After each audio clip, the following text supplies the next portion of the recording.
Okay, so here I am with Beherith, map development legend for SpringRTS. Good to have you here, Thanks, that's Peter. flattering.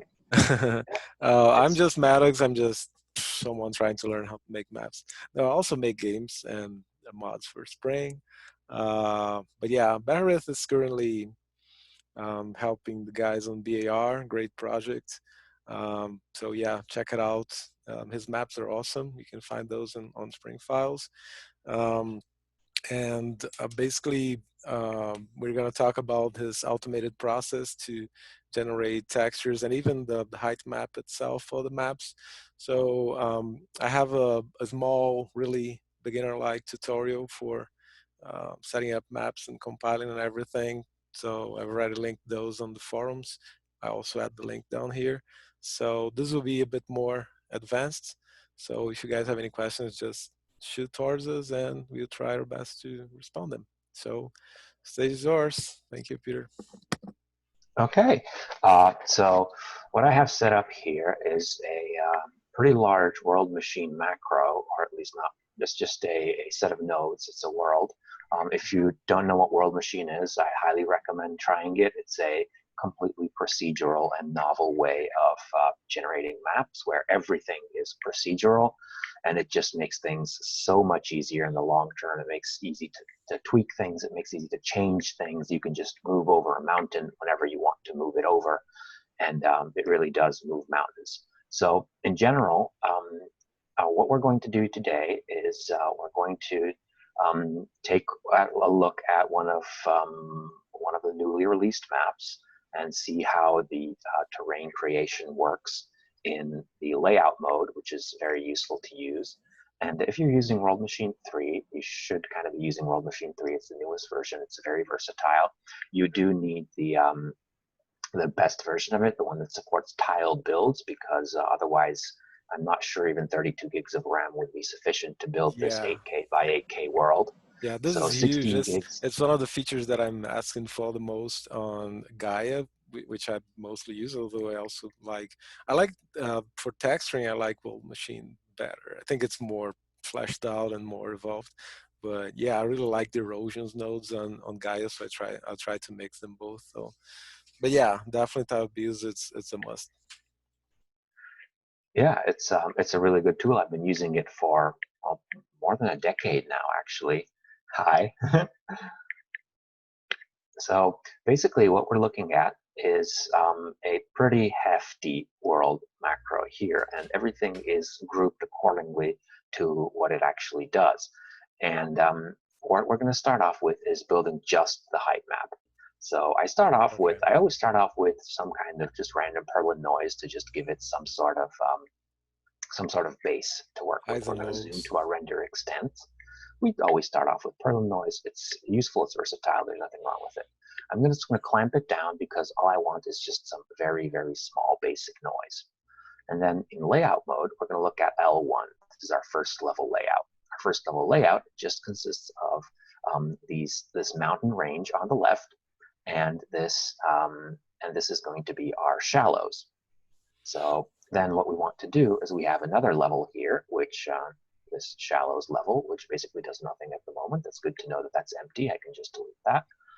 And then what we do next is in L2 is in layout 2 is we are adding a couple of terrain features. Now in this case, I have just a box here. We have a polygon, a circle, and in World Machine, these are all procedurally generated, and you can change them around. You can change their fall off at will, and it will change that accordingly. You can change anything based on these, and this is the most efficient way of doing it. And the best way I Hey, Peter. found to do it, Sorry, yes, just have a question. I was checking on your layouts before our session, and one question I had, because like I said, I have used World Machine, but not as much as I should, and so I didn't play much with layouts back when I used it. So how do you set the height for each of those shapes? what you can do is Relative you to the check the whole. shape properties brush. Oh, So okay. the reason why this is not just a single layout, and the reason it's a lot of chained layouts is because, for example, a good example of why this is a chained layout and not just one instead of this is because of the way the fall-offs are going to be calculated in a I chained see. fashion. I'll show you in just a second why. You can change the height The here height. of any of the elements. You can change their opacity. I don't really touch the opacity. I just Hmm. change the height and the fall Yeah, off distance, and obviously the fall off profile curve, I see. depending on what kind of fall off profile you want, whether it should be straight or should be just a cliff or should be more like a rounded hill, or just this S curve. This S curve is nice because it provides a very smooth transition on And both edges. it's always great to remind to newbies that never try to do it straight off a cliff, because that doesn't work well. The height maps always use a kind of a gradient, so those profiles are great starters, definitely. Actually, in the past couple of months, I've realized that using sharp transitions is something that actually works well, but it's very difficult to do right. It's hard to It looks texture as well, right? extremely good. And what I've realized apparently in the last couple of months, especially from Isaac's Quick's nice work, is that don't be afraid to go with sharp terrain transitions. Having all of your texturing blended with a smooth alpha over a large range, going from rock to grass, that looks completely unnatural. Yeah, Because when grass ends, then rock yeah. begins. There's no such thing as Oh a yeah, half rocky, half grassy part. yeah. So that's something to keep in mind. Yeah, I mean, So, mostly I think the cliffs, when they go totally like 90 degrees difference, oh yes, it's that bad for texturing. absolutely, yeah, that is. You do have to keep some sort of, but for example, Yeah, this box right here, this box has a fall off profile that's it's just an exponential fall off. So it starts off sharp and then it gradually smooths out. But we'll see how yeah, that works later on. cool. So we feed this layout. Notice it's just half the map. We Yeah, go into yeah. layout And then level you flip three. it later. I saw that. I'll Pretty flip it smart. later, yes. So with level three, I'm adding these mountain ranges. It's this mountain range Mm, that I added here. It's just a polygon. And the best part of level three is where we get the ramps. Now, doing ramps is always a bit of a difficult thing until you realize that this is why we need to chain layouts. Because what I can do is I have layout two right here. Layout two shows us that, oh, well, this is just, there's no real transition here. But if I switch it to, oh, this is on layout two, sorry, on layout two, this isn't present yet, this yeah, drop. If we go to layout three, I switch to layout three, we have this just a single line of two vertices. And all you have to do a ramp is basically put a line here, right click on it, and just drop it to the curve of the selected device. So we select the previous one, the input, and we drop it to the surface of the selected device. And its two endpoints in height are going to be where they should be on the previous layout. And then when we take a look at it in layout three, then, oh, wow, it did a perfectly smooth blend across that. And so this is what allows you to do ramps very easily, and it'll always be perfect in game. okay, And that's a pretty smart trick, but I'm not sure if all that. I'm not sure if people are following as well as okay, they see the video. So, let's try do that you again. do you So have like one point has one height set, and the other height set, okay, or so I just? can show you the heights of this. We go to edit lofting curve. Oh, okay. We see that there's only 2 points on this. And this one, the green, Mm-hmm. is the height of the input to this layout mode. And the input of it is the previous, it's L2. If we Mm-hmm. go to L3, we go to L3 and we edit the lofting curve right here, we see that it's already smoothed underneath it a little bit. And these 2 points in height are picked up from the previous layout.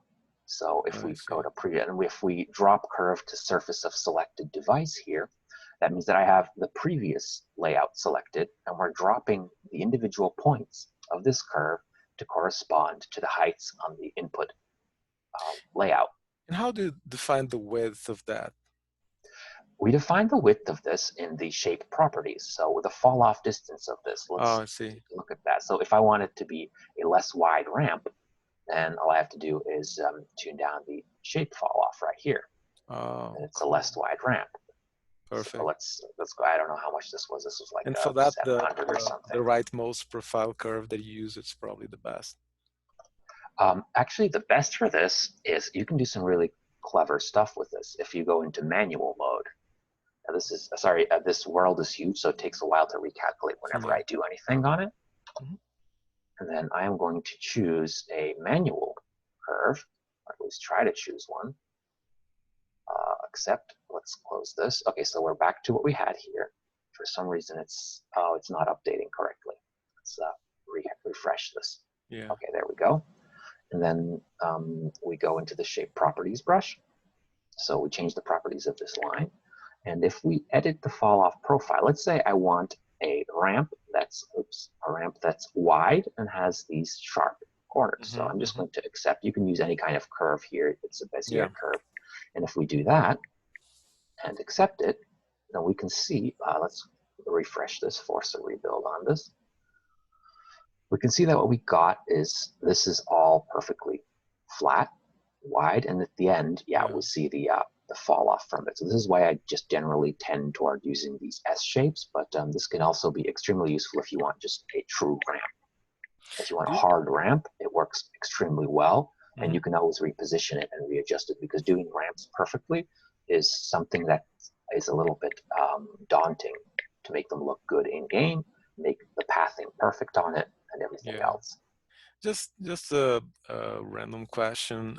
Do you use to check on the 3D result as you're building up the curves, or do you just try to, keep looking at the 2D version of it, trying to figure out how it's going to look, and then after a long process, you go and check the 3D preview? Oh, this to me looks already in 3D.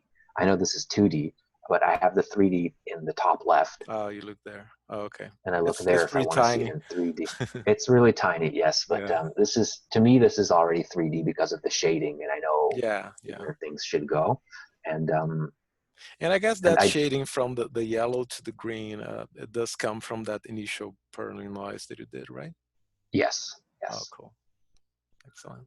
So once we have our ramps, this is pretty much just adding the ramps, and I Hmm. think I added a couple of these small outcroppings on it, like this one, this small outcropping here, this small outcropping here. And you can see that this terrain looks rather synthetic at the moment. Yeah, It yeah. doesn't You have look no very real shape. nice. It looks very fake, but we Hmm. don't have to worry about that too much. So You in really layout thought about 4, those as like defense platforms. We've been playing those on TA Prime matches that we've been having, and people tend to place, guardians and long range yeah, that's the defenses. intention. That's where they It's should meant be for that. placed. Yeah, cool. Yeah, Just checking out. because our games both have a lot of static defense, and why not give players a good opportunity to use them. And all of these features on the map are built with that mindset of saying, what do I want the players to use this for? What kind of opportunities can I give the players in this position? So the same here with these small ridges around everything. That's actually in layout 4 right here. I have Hmm. these small ridges, these small hills. These are not very tall, but what they do allow the player to do is to hide defenses behind it. And that's the reason why we have hills here, so that it's more protected. That's the reason why we have small hills here. And these Yeah. hills are actually sharp. These have a straight exponential fall off. So, and the reason why I do that is because they look extremely good, and they play well too. When you have this sharp, small ridge at this sharp lip at the top of a hill, it looks good and it plays good too. So this is just what the basic build-up looks like. Yeah. So this is the basic build-up, and then what we have here is a set of devices that basically flip it and combine it back into each other. The problem with this is that Flipper is one of those devices that is not, that is it's dependent on your initial view, so it kind of breaks up at this point.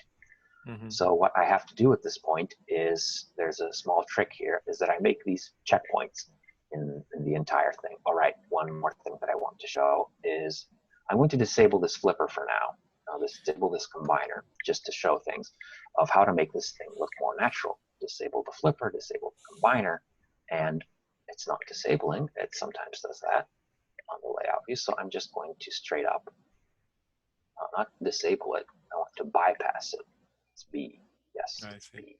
Yeah. I want to So bypass you it. still get the connections flowing. Yes.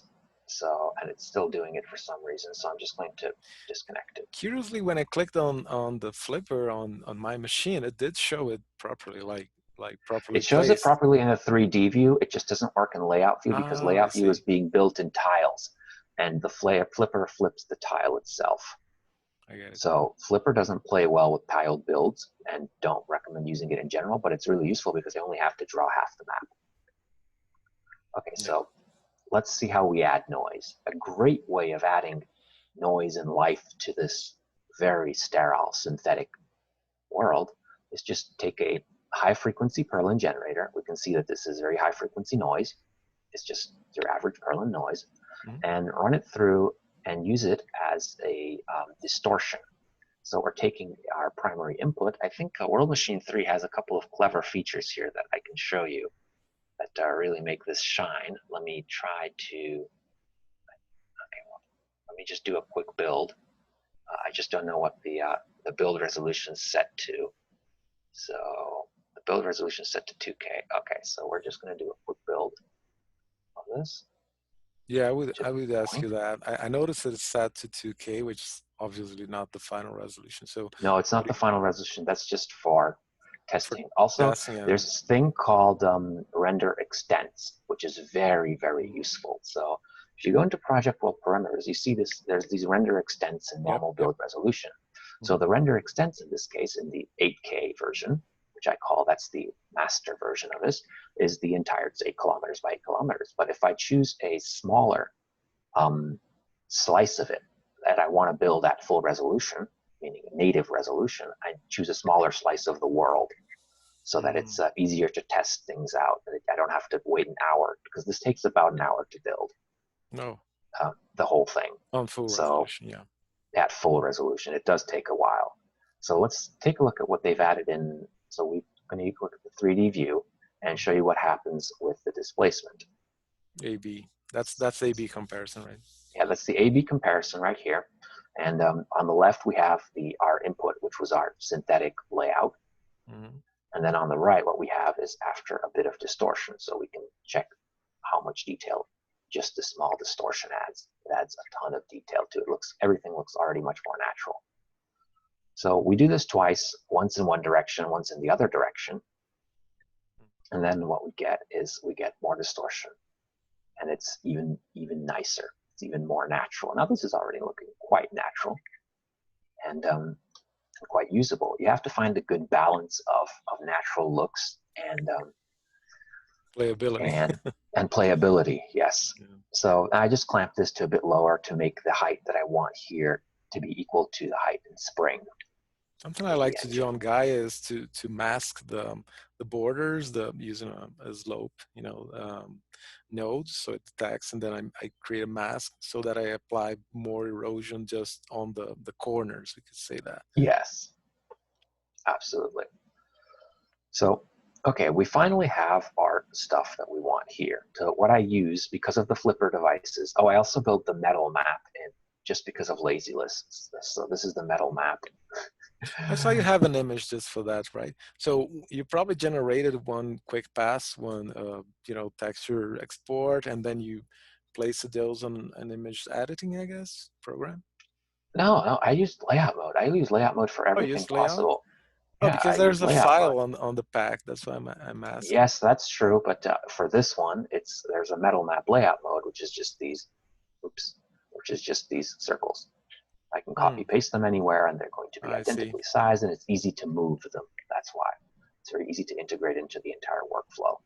Oh, I see. So, So you probably just exported that separately to actually compile the map.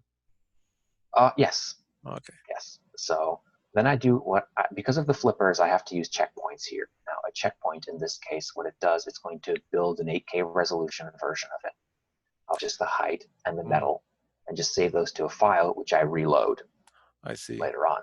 So okay. So use the flipper on the exported file instead of using the. Yes, that's flipped, and so that I can avoid using a flipper later on. Okay, makes sense. So we're going to switch things up a little bit for now because I don't have this built at the moment, but I'm using a different file input as an input. This Hmm. is the wonderful map Talus by Hunter W, Hmm. and it's got a great height map. Starting off, it has absolutely massive amounts of beautiful detail on it, Yeah. and we also have a metal map for it somewhere. Okay, I'm going to switch back to, which one is F4 layout mode? Just F6 is layout mode. Well, we are in layout mode. Do you Sorry, usually the work zoom. with two windows like those? I always work with two windows side by side, but the zoom console is hiding my buttons on top, so I can't click them. Yeah. So, so we have our final height map. This is the same as just using the one that we had here. See, and we're just using the one that is a remake. And just to spice things up, do you think we should switch out to the tropical height map for this? Yeah, we could. I just generated it from the SMF. Just, Yes. maybe I could follow the steps. So I don't know if you could just talk about the boxes, each box, what it does quickly. Okay. I could probably try just using it on my side, and then we switch screens, and then you Okay. answer my questions. Sure.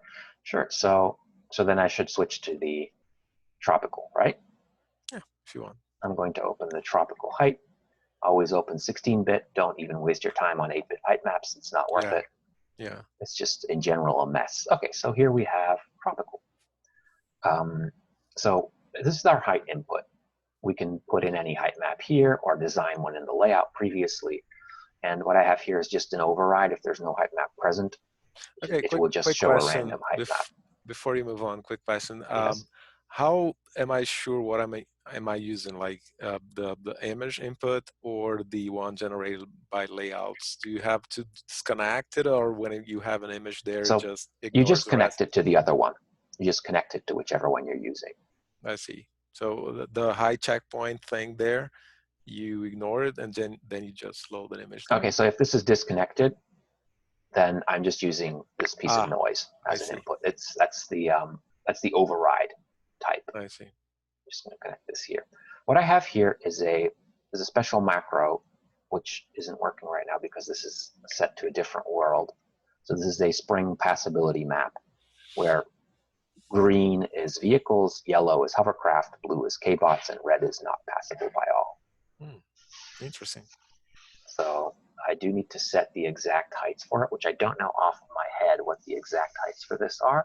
So I'm not going to set that. I'm just straight up not going to set it. Then I have an overlay view if I want to put it on the 3D view.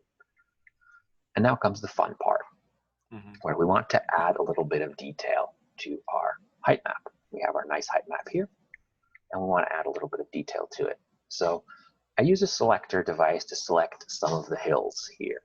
Note that selector devices are not perfect, and they'll always leave these small ridges on top. So it's generally a good idea to smooth this, to use a little bit of blur on the hill selection. And then what I'm going to do is I'm going to use this smoothed, blurred version of the selection to add a bit more noise everywhere. We're going to add some more roughness to the hilly parts. Note that this was our input right here. And then I added roughness, and all the hills are much rougher. This is very good because it's going to make our terracing look nicer. We're going to add some terracing here. And the terracing looks actually stunningly good. It's usable as is. But it does need to be removed a little bit later on from the height map because it doesn't play very well with pathing. That's So true. it's just for visuals only. It's for visuals, yeah. And note that the terracing is also only applied to areas that have to slopes. It's not applied to flat areas. It's only applied to the. So we're going to use the terracing, and then we have a bit of erosion. Now, all of the erosion parameters are fine. They're easy to use. The one thing you should note about them is that world machine erosion is not scale independent. The newer devices are better at this point, but it will look different depending on the resolution you build it at. So if I zoom out right now, it's going to rebuild this at a lower resolution, and the erosion will look different once I start zooming in. It's going to have a different kind of pattern to it.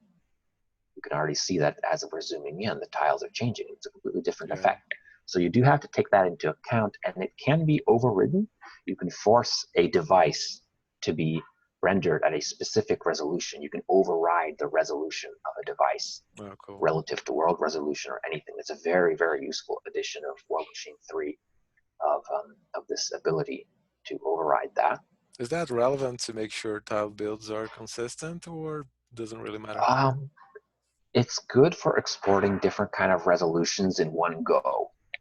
So if you build your I see. master at 8K and you want smaller versions of parts of it, but you want those smaller versions to be from the 8K version, and you have devices that are not resolution independent. Sometimes blurs can be not resolution independent if they're not set correctly. So for example, you have to I see. always check scale independent in blur devices, because otherwise they're just going to use a kernel size dependent on the In resolution. pixels, right? So what we do after this is we're going to select the flats and blur those flat areas just a tiny bit to give it a little bit general work over. There's no big difference here. This is not essential. None of these are essential. They're just minor bits of tuning. Mm-hmm. What do we do with the metal map? We also have the ability to add a type map here. It's currently not set to anything, so we don't need a type map. It's if you want to do roads, you want to carve out areas which don't have grass, basically. Yeah. So what this type map means is these areas will not have grass on them, areas that are marked on the type map. Do you generally use grass types on your maps? I don't think they usually look good, personally. In engine, Grass I in mean. this case, not model grass, but texture Oh, I grass. see. Texture grass. Oh, okay. Because if you want roads on a map, then you Oh, yeah, yeah. sometimes want that. That's why it's called type map, because that's what Gotcha. Spring calls the Yeah. So units can go faster on roads and stuff like that. Certain types of yes. units. Yeah. That's We an also have interesting our thing. metal map. Our metal map, we're actually going to swap it out to the tropical version of the metal map. It's called Tropical Metal. We want to place it into the current view to make sure it's square. Also, I felt that this wasn't square. Place into current view. Wait a minute, tropical is not square? I'm not sure. Maybe it's Yes, slightly tropical is not taller. square. It's 14 by 16. Hmm. No biggie. We can fix that later on. Actually, it's really easy to fix. Project with parameters. That means that the width is 7 kilometers and not 8 on So our you just render do a extent. proportion. You keep your height fixed and do a proportion for width. Excuse me? Yeah, depending on the map size, like 16 by 8, stuff like that. I'm just figuring out how do you set your size for the map. You just keep the Oh, height. the size is Spring Texture units, which are also called ELMOs, which is the Spring Yeah. unit of 1.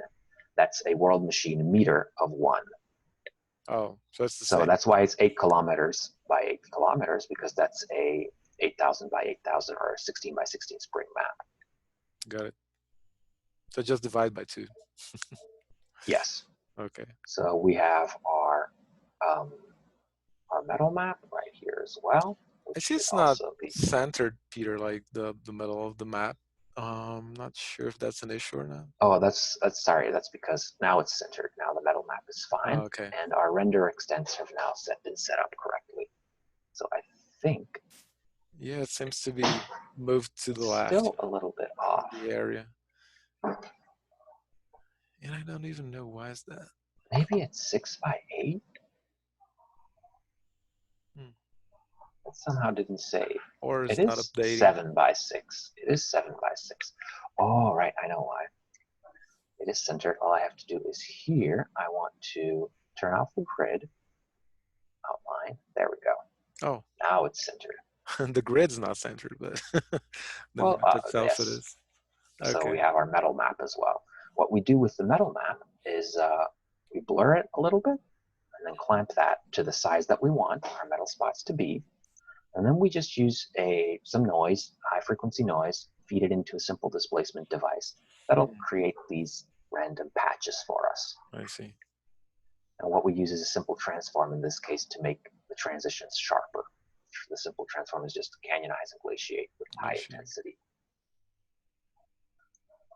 So now that we have our eroded output, there's some very useful outputs that the erosion device gives us. And not only does it give us our primary output, it also gives us our flow map of where water has been flowing, our wear map, which is where the rocks have been removed from, where soil has been removed from, and a deposition map, which indicates where soil has been deposited after the erosion. Those are two very useful things to use. So what we're going to do is we're going to create our rock texture. Now for a rock texture, we have our input, eroded height map right here. And what we're also using as an input is the wear map of where rock has been eroded away. Yeah. And so this is our wear map, and it's very useful to use an equalizer device on wear maps, because wear maps usually have very, very low intensities. So they're not very useful on their own. So you kind of need to use an equalizer device to make them a little bit more useful. So this is where rock has been eroded from. So what we're going to do is, this is a rock texturizer macro. This is one of the macros that I built. It basically does a very neat trick. So it's very hard to generate convincing looking rock texture that works good at any resolution. But this does a surprisingly good job of it. And let's enter this macro. So what this macro does is basically we have our input height, and we're just going to add a bit of noise to it. And then what we have here is a colorizer device. Now, what is a colorizer device? A colorizer device is, at its This is a ramp, easiest, right? yeah, a colorizer is what it takes. I'm just going to put a quick generator here, just some quick Berlin noise, and connect it into the colorizer. And in this case, the colorizer is set to grayscale, so we're going to load that and say, okay, well, what we want is a jungle and mountains color scale. So what it does, it maps height to color. One of the toughest jobs is choosing a color palette. This is where I cheat. I take this colorizer macro, and what I do is I choose an image that I like. So what I do is I say I'm going to choose we're going to colorize from a file. In this case, it's this file. It doesn't show us this gradient. Let me show you this image. Yeah. Let me show you this image. Let's do a quick search for this. There we go. This is just this. I liked the colors on it. I literally just liked the colors, nothing else. So what it does is it takes one row of this image from left to right, and low values of height are going to get this color, and then as you go higher values of height, they're going to go increasingly along the other way. Okay, let's close this. So this is the greatest way to choose. If you want bluish rock, you look for Google for a blue rock, and then just use that. And then you can choose the general color scheme. You can see on the top left here, if I choose a different row of this image, it's going to give it a slightly different result. Cool. And so by itself, this colorization doesn't look very good, but it looks a little bit like just random Perlin clouds, but it is colorized nicely. So what I do then is I also take the slope of this and feed that into the colorizer as well. That's going to give me a much grainier looking image, but it also adds to it. And then I also take the wear map and put that into just, in this case, a random colorizer for green and brown, just because that's what I found it looks. I blend the height and the slope-based colorization, and this is where it starts to look convincing. This is where it starts to look like actual rock. Oh, you could believe that this is, the underlying bedrock of some terrain. And then based on the wear map, based on the amount of wear that's present, I just choose between these two colorizers. And this gives me this actually rather convincing looking rocky texture. And the good thing about it is that it's completely procedural. You can swap it out at any point and tune it to whatever you want it to be. It's not going to be repetitive because it's completely procedural, and it, in general, looks very good. Now, the only problem with this is that this is still a little bit too noisy. Let's zoom in, and you'll see how noisy this is. So in order to reduce some of the noise, I do a low-pass blur of it. In this case, we look at the blurred version, and we see that, oh, this is very blurred. And I blend back the original and the blurred. And based on how much you want to average the original and the blurred, you get a less noisy effect. So this texturizer macro is used extensively in all of my worlds because it's just so easy to use and it provides such good results. And so basically all you have to feed it in is a height map and then a wear map. And the wear map doesn't have to be wear map. It can be any noise that you find, and it works usually pretty well. And it creates you your brown rock texture. Mm-hmm. Here we have the same for gray rock. It does the absolute same thing. I found an image that looks like nice blue rock. I think I can show you the image for that. It's from the world aesthetic. Yeah, it's from D-World Acidic, and I don't even know what this looks like. Yeah, this is what it looks like. I just found it on Google, and I was looking for blue rock because I wanted blue rock, so I found this image. It even has the Shutterstock, whatever, on the background. It doesn't matter. It doesn't matter. I'm just looking for general color palette because choosing a color is something that I'm not good at. So I say if there's a picture I like, then it has good colors if I like it. So I just use that. And once again, we do the height-based colorization, which looks weird. And then we have the slope-based colorization, which looks very noisy. But once we average these two, it starts to look pretty damn good. And the best part of it is that it's still following the contours of our world because we're using a height map as an input to generate this. Yeah. I do the same with the wear map, which looks a little bit odd, but once we blend these together based on the wear, it starts to look very good. There's one important thing here. One of the most versatile devices, it took me a while to realize this, is this bias gain. It's the best thing because it's like the brightness and contrast filter in Photoshop. So this looks way too bright. And what I wanted was that the worn areas to be darker. So what I did is that I took this wear colorization and used the bias and the gain to really reduce the color, make it very dark. So that later on in the chooser, when these two get blended, this wear, this average, and this bias and this gain, I might actually just go ahead and build this world to make us just a little bit quicker. I'm going to set the resolution down a little bit lower. Oh, but then I can't zoom into it. Oh, never mind that. Yeah, I know the updating on the layout is a little bit annoying, but it's just the fastest way to work, and you get used to it. Yeah, that's true. So this bias gain is very useful. And once again, once we mixed it together, I realized, oh, this is still a little bit too light, but it does, in general, look like something that's useful. So I just bump the contrast down on it with the bias gain. The bias gain is very useful. It's used quite frequently. I also blur this back and blend back the blurred version to give it this look, which is something that is a little bit lighter on the noise, because I've realized that more recently that too much noise is never a good thing. What you want is for play areas where all units can pass, those to be nice and smooth and have relatively few features. But you can go absolutely crazy on impassable areas where there's not going to be units. Yeah, so except for spiders, but let's forget about that. And so what spiders I have are this, terrible. yes, I have this brown rock and this gray rock now. And then I choose between them based on, I don't even know what, a combination of, I think, so like height and slope? Height and slope. Yes. So this is, so things that are very flat, things that have a mild slope seem to be chosen here, and I just combine the two.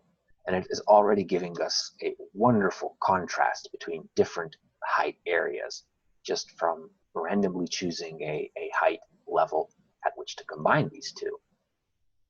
And since one very important thing is that there's a level here that's at 50% brightness, so it's going to be half from the brown rock and half from the gray rock. So there's kind of a smooth transition between our, well, bluish rock and our brownish rock. So we have our nice rock to work with. So grass is the next one. Yeah. So the grass texture generation works very similarly. What we're doing is we're using a colorizer device, and I also chose an image of grass and just plonked it into the colorizer because I can't choose two green colors to save my life. But luckily I have images that do it for me. And then I add a little bit of Perlin noise and render that into a light map, because this is kind of what grass could look like. It's not very convincing, but it does the job. And I also do some colorization based on slope, which is going to give us a very high frequency noise, green noise. blend the color, the height colorizer and the slope colorizer together to get this patchy, grassy look going on. And it is quite patchy and grassy. And then I add, this also gets the low pass treatment. So the low pass treatment means that it gets less noisy and a little bit more patchy instead of noisy. Yeah. If we take a look at that. And then I combine it with the render outputs light. Render makes a light map from a height map. And you can set the parameters of what the sun altitude and the heading should be. And that's pretty much it. And the best way to combine a diffuse color, in this case just this grass, with what the 3D lighting of it should look like, is to use the multiply method. So I'm just going to increase it to show you what the multiply looks like. Just like and in you see Photoshop. Yeah, exactly like in Photoshop. The main problem with using multiply, though, is that it's always going to result in a number lower than what you came in with. You can't go higher because all numbers in the world machine are between 0 and 1, all values. Yeah. So you can't multiply with a number greater than 1. And what that means is that, well, we're going to have to use a bias and a gain tool to bump that back up. With bias and gain, you can increase the brightness quite a bit on anything. So I'm going to turn this back down because I know it doesn't look perfect. So if we put this back, hey, how did that go so low? Oh, well, this is what we have now. I think this is not refreshing correctly. Yeah, that's my impression too. So I have the render here, and this is definitely not set to 0.187. There we go. Okay. So we have this kind of patchy green. You can barely make out the outlines of the map underneath it. That doesn't matter. It's just patchy green. Now on to sand. So far we have just basically 3 colors, actually 2 colors. We have our rock, we have The our layers grass. of colors, right? Yeah, and then what we do next is sand. Now sand in this one is a little bit tricky. It's way overcomplicated compared to how it should be because this is just legacy stuff from a previous map. But it also does the exact same thing. What it does is we have our sand texturizer macro right here. It's just the same as our brown rock texturizer macro. It just uses a different color table as a lookup. And I have 2 different versions here. One is a nice, okay, let's connect this. This connects to the same area. This connects to the same area, right? No, I want to connect this one to, I think, this one. So this is a much lighter sand. This is a nice light tropical sand. And this one is a dark gray sand. Yeah. So we're going to use the dark gray for now, or we can just use the nice and yellow one. I'm just going to swap that over. Since it's tropical, right? Yeah, this is for tropical, so it needs nice bright yellow sand. And there's another trick that's being done here is that I have this sand dunes height map. This is just from a random texture that I found. It's not actually sand dunes at the moment. Nice trick. It's actually small pebbles and rocks, but that's going to be okay. So I can add these small pebbles and rocks. I'll show you. It really gets into it later on. So I have our sand texturizer here, and here we have a mask going out of individual selected heights of where we actually want sand. Where are we going to get sand on this map?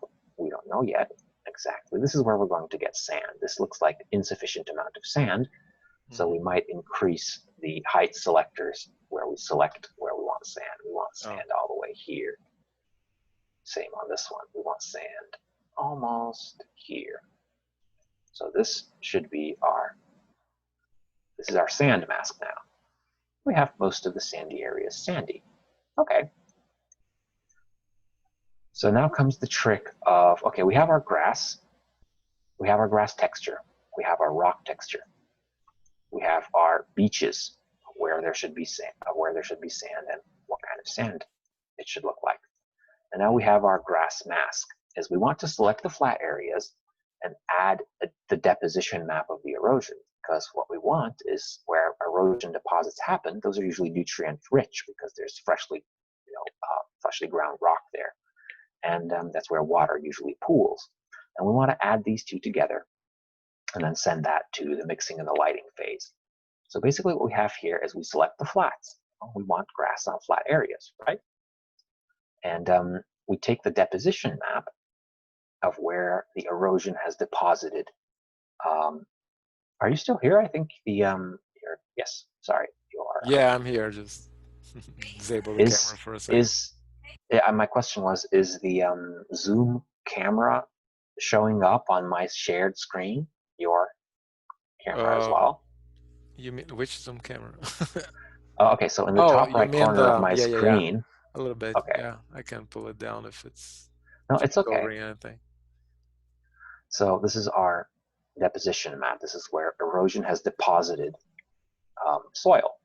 So we want to combine this flat area with this. So we just subtract, in this case, the two from each other. No, we take the flats and the deposition map and just add these together. And then what we do here, why do we subtract here? Ah, yes. We're going to subtract some of the higher areas. We don't want grass on the very highest mountains, the very highest peaks. So that's why we select the height. And yeah. And subtract. Oh no, this is for the type map for the roads. Oh. We're subtracting the roads here, but we don't have any roads, so we're not. It doesn't really change anything. Yeah. And we don't want grass on the tallest mountains either. And then we use a very interesting technique to break up this mask. So we have this mask right here, and we, for example, don't really want this much grass everywhere. So we take a high frequency basic Perlin, and we feed this mask into a noise generator as a shaping guide. And then we take basically a binary threshold of that. So once we have this binary threshold, we get something that is going to be much closer to what our grass mask looks like, of where we want grass. Because if we take a look at this original mask, this is very soft, and grass should be binary. There should be either be grass there or not be grass there at all. Yeah. We don't want this half mixture, blurry grass, blurry greenish rock. Yeah. It doesn't look good. It looks weird. So, and then finally, what we do is we remove grass from the metal patches right here in this combiner, and we'll see that, for example, we have our metal patches right here, and we see that, oh, we've had the grass removed from this area. Okay, so we have our grass mask, we have our grass color, we have our rock color, and we have our sand color. Let's combine these three. So we have our grass mask and our sand mask. We start off by combining the rock and the grass textures based on whether there's grass there or not. There's a chooser that chooses between the rock texture and the grass texture based on our grass mask. Mm-hmm. We can see that, oh, wow, we're already doing pretty well on the rendering front. And we see that, yes, we have our darker, tall mountains, and our flat lower areas are grassy. That's excellent. So then we apply sand to wherever the sand mask says we should have sand. And then once we've applied that, we realize, oh, well, that's pretty good. We already have sand on most of the beached areas. So that's a nice step forward. True. So here, there are a couple of tricks that I do with the height map. There's one thing that there's something called this, it's called sand removes grass. What that means is that sand overrides grass. I want to make sure that wherever there's sand, there's not going to be any grass. So I just subtract the two masks from each other to make sure that sand has priority. Then there's a trick here. And what I do is I take the actual grass mask and just add it to the height map. I literally just, it's a very small value, the 0.003, just addition of taking this dirty binary mask of where the grass is and just literally adding it to the height map itself. I'm going to set the shaded view so you can actually see the difference. I don't know why it's not shading for me. Let's decide this terrain. That should give us a, why is it not shading this view? I'm sometimes still stuck on World Machine 2, so flat color, shaded. Maybe if you switch the viewing mode at the top of the right window, just for a second. Oh, that's the button I didn't want to click.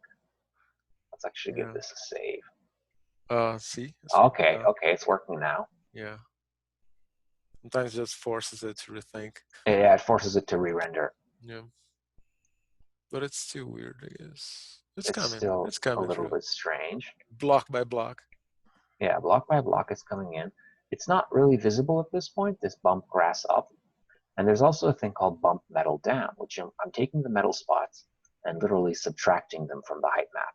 You can see this right here. You can see Yeah. this effect right here. They're actually offset a little bit, but they're subtracted so that they're going to be physically deeper. And we can see the effect of the grass mask being added here.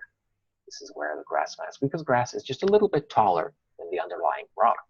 And metal, in my opinion, is a little bit lower than the underlying rock. It's exposed metal from underneath. So what do we do next? We take some pebbles and add them. I'm not going to go too deep into that. That's just a random height map I found online that adds pebbles. Then what we do is we take this and render a light map from it. I can already see that my metal map is distorted, so I'm going to go and fix that. The metal map here is not placed correctly into the world. Why is it not placed correctly? Tropical U2 metal. It should be placed correctly, yet it's not. Oh well. Yeah, go figure. Yeah, we'll see the Sometimes it's results later worse when you save and reload. But there's no need for that, I guess, right now. on. Oh, the metal spots are almost on point. They're not perfect, but they're close enough to be good. And already on this render, on this light map, we can see, first off, the effect of bumping the metal spots down.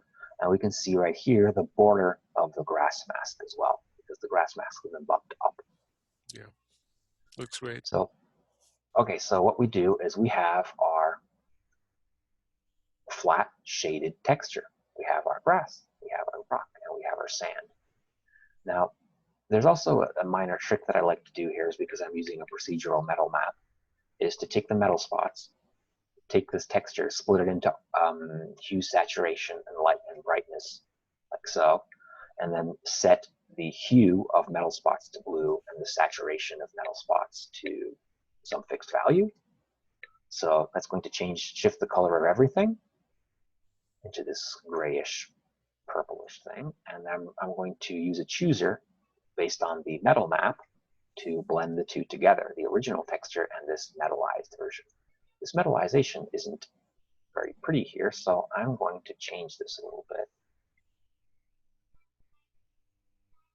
Change the hue of them to something a little bit different. Oh, the saturation is very low. Right. The saturation is extremely low.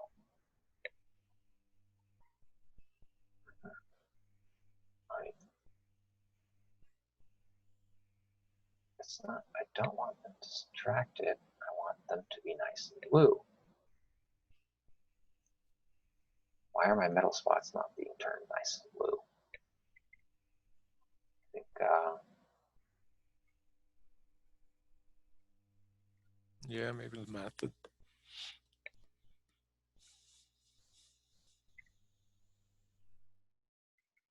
It's not turning it nice and blue. It should turn it nice and blue. There we go. That should be much better. It's already becoming a little bit blue. There we go. So we have our bluish metal spots. It's not perfect. I can bump the saturation on them.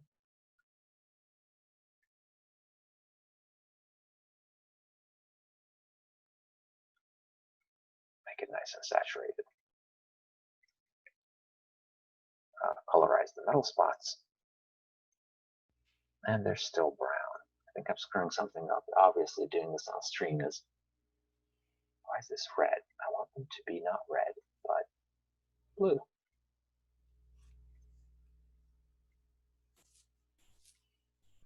So green, just a little bit further on the hue shading. you know what you can do, there's a neat trick. You can lock the preview to something, and then in the top left corner, it'll lock the preview. So when you change a parameter, Hmm. it'll try it. But I'm only getting a range of green and blue. I mean, of red and green. I'm not getting a nice blue layer.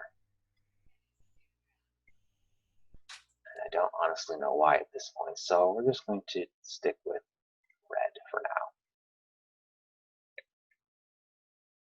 now. And I'm going to turn off the preview locking. So we have our colorized metal spots. Okay, that's colorized as blue now. These are blue metal spots. If we keep it zoomed in a little bit, you can see that it is nice and blue. It does take a long time to generate the previews because I have an erosion device. If I want it to be quicker, I would have checkpointed the erosion device as well. That's what's taking so long in all of these renders. Yeah, So at least it's bluish now. so let's say we have our diffuse texture. We have our light map. I'm going to unlock the preview. We have our light map. Let's blend the two together. We use multiply to blend these two together. And we see that, oh, well, we're already starting to add life to everything. We see that our grass is bumped up, our metal is bumped down. We see that, oh, there is still some life in everything, but obviously since we just used a multiplication with light, everything's going to be darker. So we're just going to increase the contrast after this. But I want a trick. There's a nice trick that I like using. It's called faking ambient occlusion. Faking ambient occlusion means that what I want is these bottoms, the foots of hills, to be darker, and the tops of mountains, where they just stick out more and receive more ambient light, to be lighter. How can we do that? It's a little bit strange method of faking it, but it works surprisingly well. So we take our input height map, and we have our input height map right here. And we do successively larger blurs. So this is hardly any blur. This is a medium amount of blur. This is a very heavy amount of blur. And I think this last one is an insane amount of blur. And then we select the convexity of each of these. Convexity means of how much it's jetting out from its surrounding areas. And if it jets out more, then it gets more light. If it's recessed, meaning that it's concave and not convex, that means it's going to be darker. So we select all of these and just add them all together. And what we get is a Tô na faked... reunião com a americana, já disse a você. A gente tem que conversar. A gente Espere. vai treinar. Vai almoçar quando Just a second. Sure.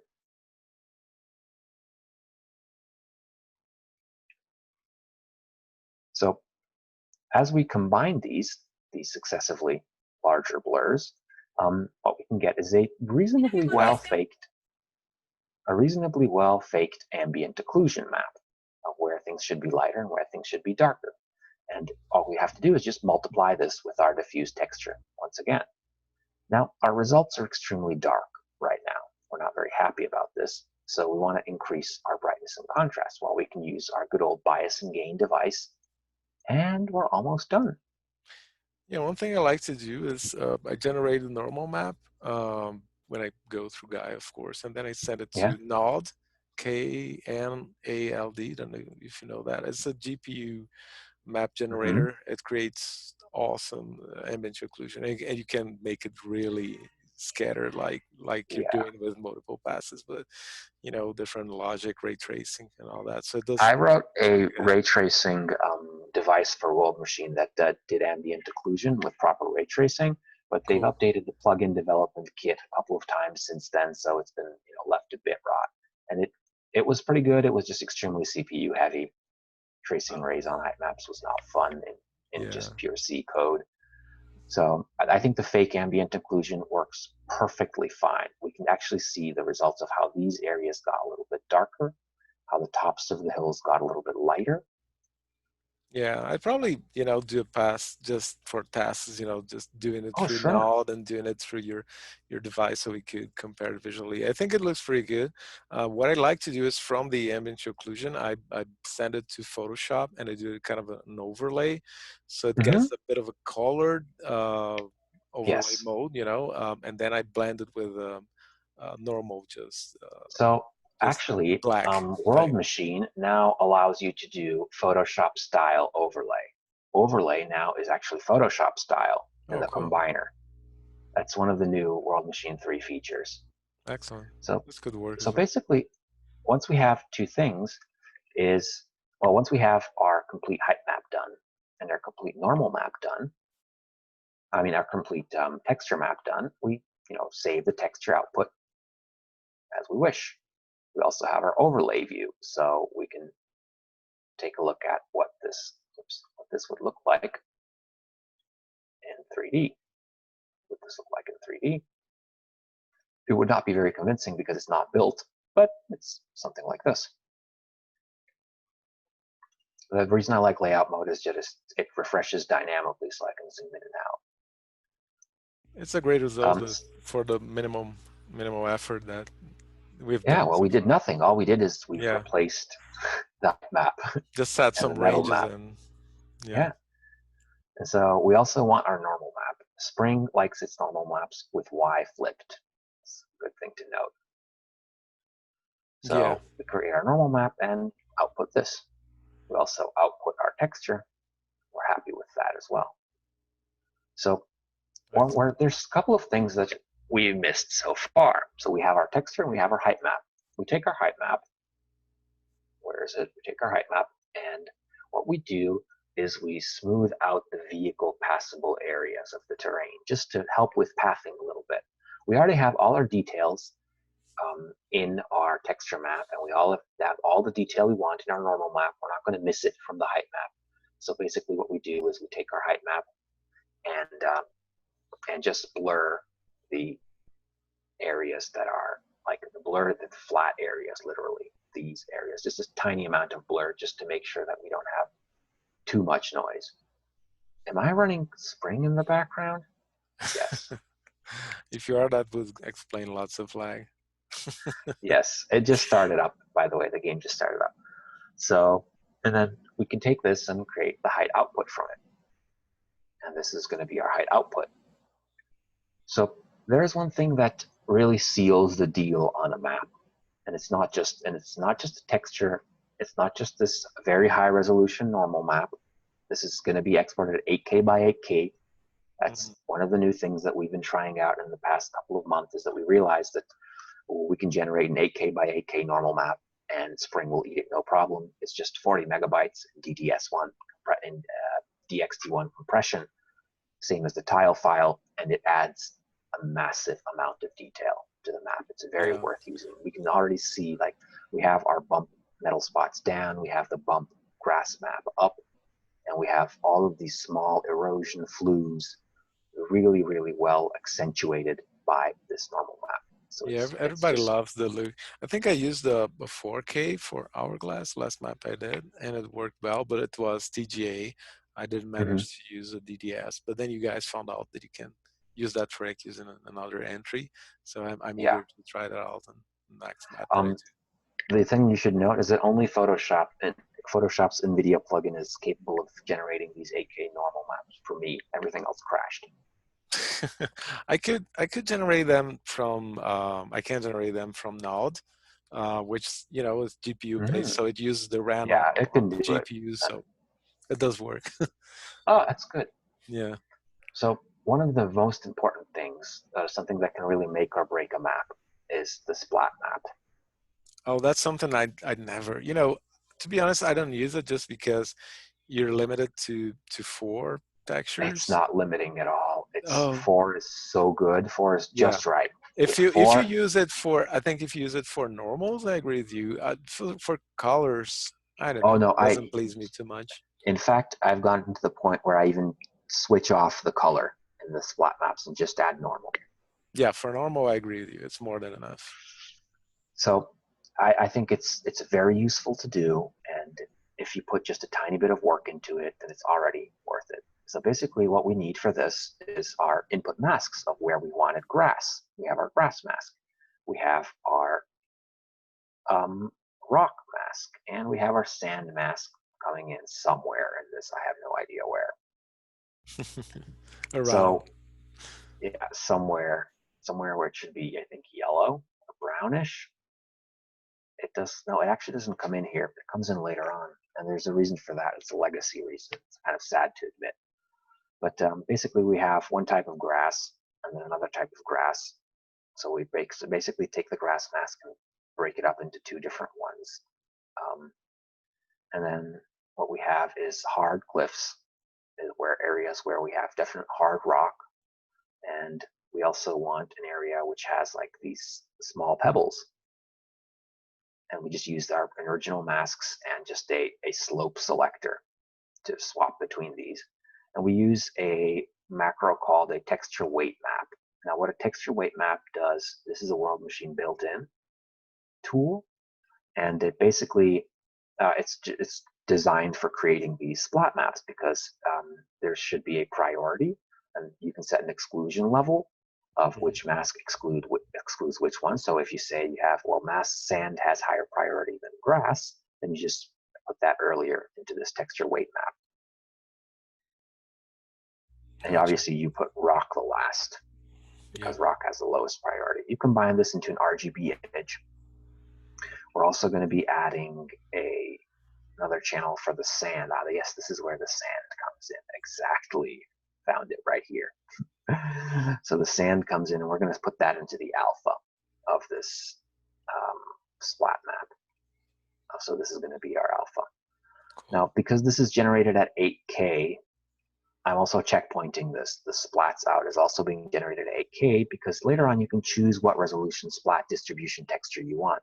Sometimes you can get away easily with just a 1K sized splat distribution texture. I nowadays tend to go for 2K, and on sometimes if it's extremely needed, I can go higher than 2K. So what happens then is a set of very strange tools which won't load correctly because the world's not built yet. That's not good. This is called the specular text output and the splat redistribution. So the splat redistribution does only just a couple of things. What it does is it modulates most of the splats with some purling noise so that it's less uniform. So the splats are less. Let's actually load these up. Where do we have the splats for this? It's called.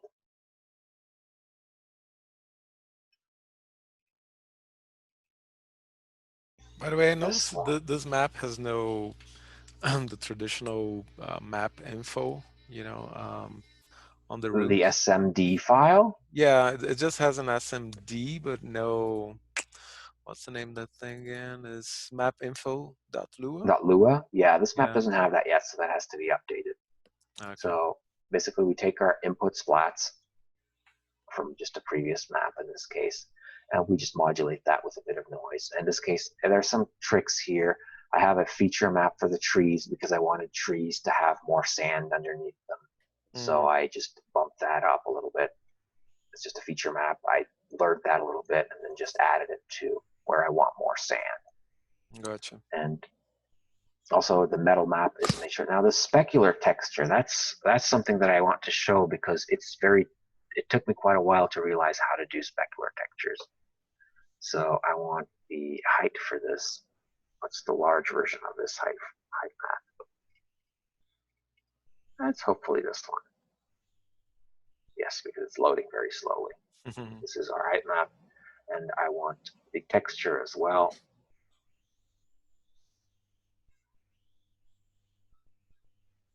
Okay, we have those loaded up. So how do you make a good specular map? This is for Talus. This is just the general texture. How do we make this? First off, we have to go to splat distribution. This is going to be our splat distribution. Red is cliffs. Green is, what's green? Green is grass. Blue is pebbles, like small fine rocks. And we have sand as the very last one. This is going to be our, yes, this is our sand. I don't know why there's a flipper device here. there's a flipper device here for some reason. Oh, because an old version of World Machine had a bad way of doing. It screwed up on PNG alpha was flipped for some reason. The PNG alpha channel was flipped in the Y direction, and that's why I need to add a flipper to it. I don't know why that happened, but this is how it fixes it. And so then we have our final splat distribution texture, which doesn't show much because, anyhow, this is the general gist of it. And wherever here is black, it's going to be sand. Mm-hmm. Because that's where sand is on this nice texture. You can see that that's the sandy areas. Oh, these pebbles were just generated by adding the alpha, like the height channel from just a rock texture. Just adding it on. Looks great. And just bumping it up, and then all of the normal map and the height map and the rendering will take care of blending at the this in. seabed, I guess. Yes, this is the bottom of, this is like a riverbed right here. So I think I can show you, no, I can't show you water level on this one because it's not blended together. So specular texture. Now, specular texture is very easy to screw up. It's what we want in the specular texture. This is what our specular texture looks like. And I'm going to explain why it looks like this in just a moment. So the specular texture has two very important properties. One is the RGB. That's going to be the color of the specularly reflected light. This is a generally darkened version of your original map.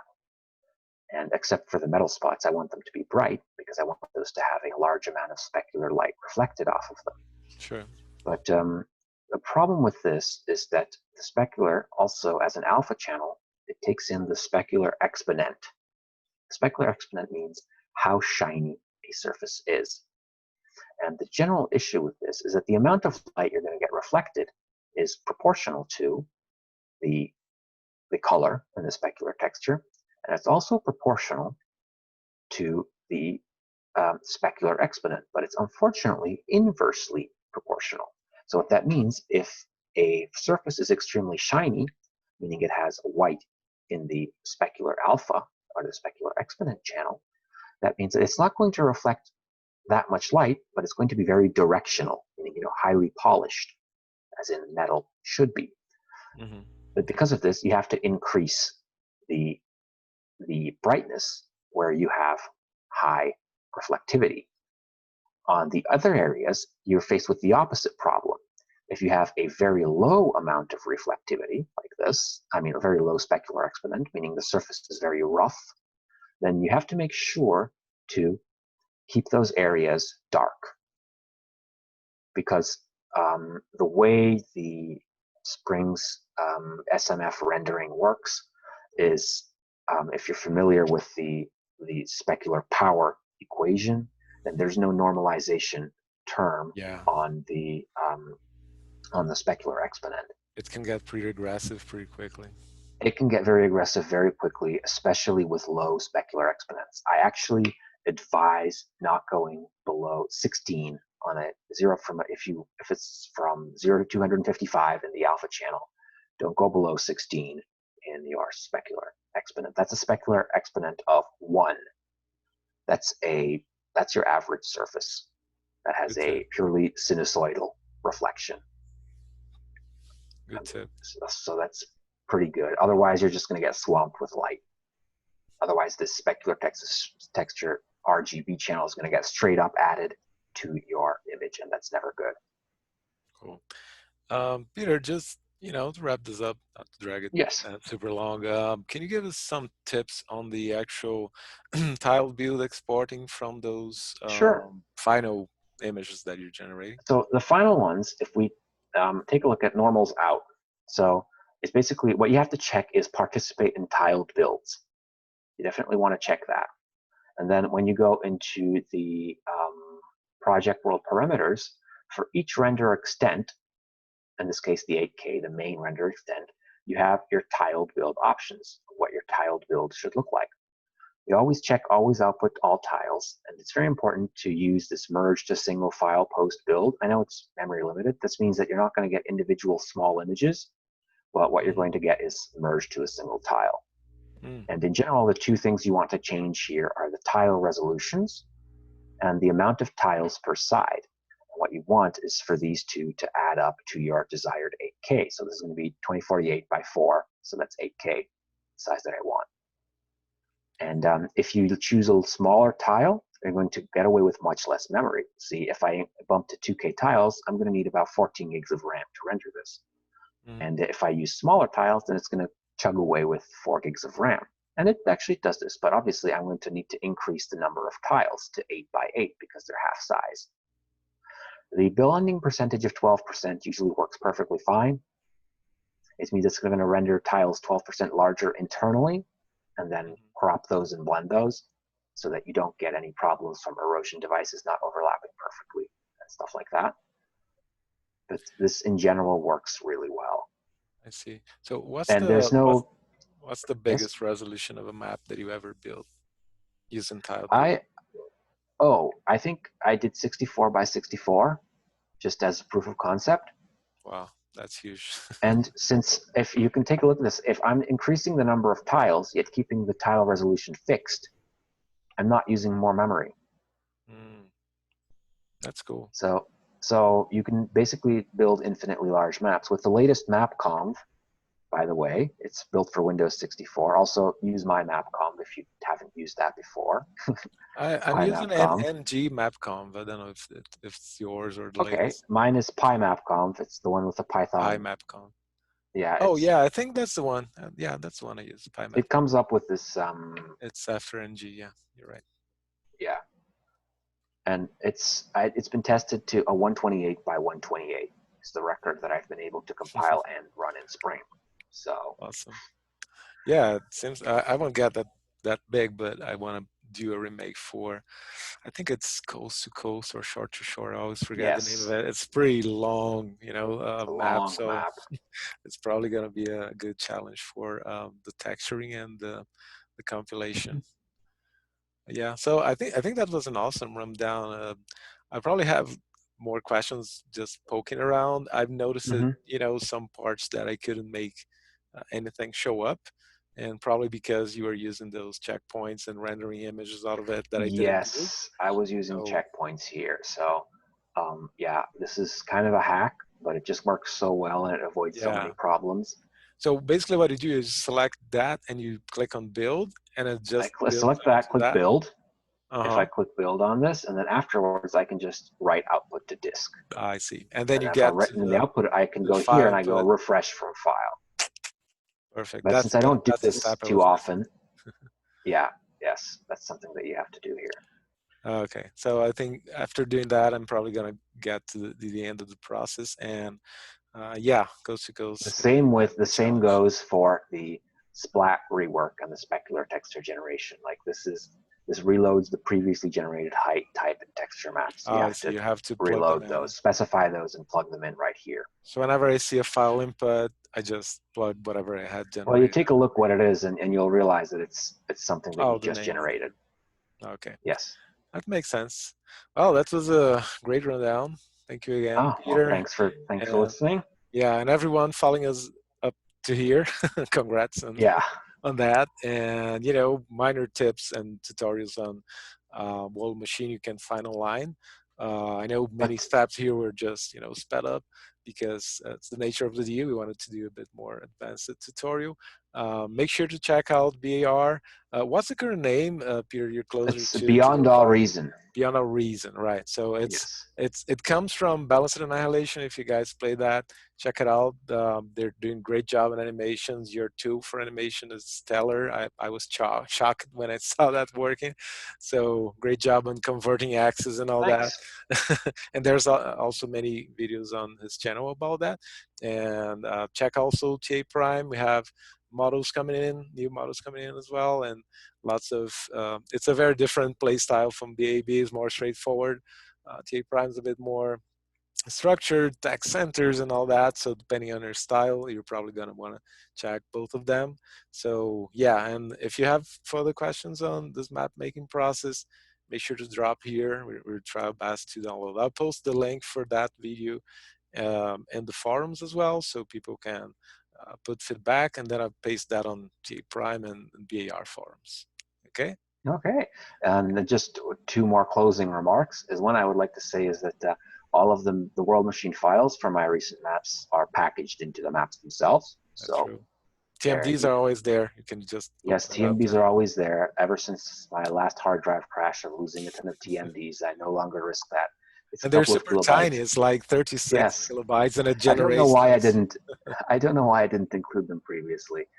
It Yeah. just makes it so much easier to include them. That and I'd actually recommend reading the World Machine's own manual. Like its Yeah. own user guide is really good. It's short and concise and to the point, and That's it's true. just it works Great really well, docs. especially when you want to figure out layout mode. Like layout mode, Yeah. painting height maps by hand is something that I find to be hell Yeah. because you can't go in and I can't say, oh, I don't like where this mountain is, so I'm going to go into L3 and I'm going to take this mountain right here and Yeah. then move it over here. So It's super just to show you fast. guys how big of an effect It's this a huge has, difference. I can I do this straight up on the texture output. I'm going to take, oh, right, I can't because I just regenerated everything. yeah, This is not because the you same use world. Yeah, I checkpoints. use the flipper. But yeah, I Yes. used to do those on Illustrator just because I love how it's easy to do symmetrical stuff and even ramps. But looking you do those tricks with lines and all that, it really entices me to try and do those within World Machine for sure. So thank you again, man. That was a great Thank you show off again. of your amazing work, amazing systems and macros that you did, and making those available to the public again. Super generous, and yeah, just thank you very much. Great job for the community. Thank you for hanging out. And Yeah, if you have any questions, feel free to post. I dropped them. Talk to you later. Okay. Thank you. Bye-bye. Bye bye. Cheers.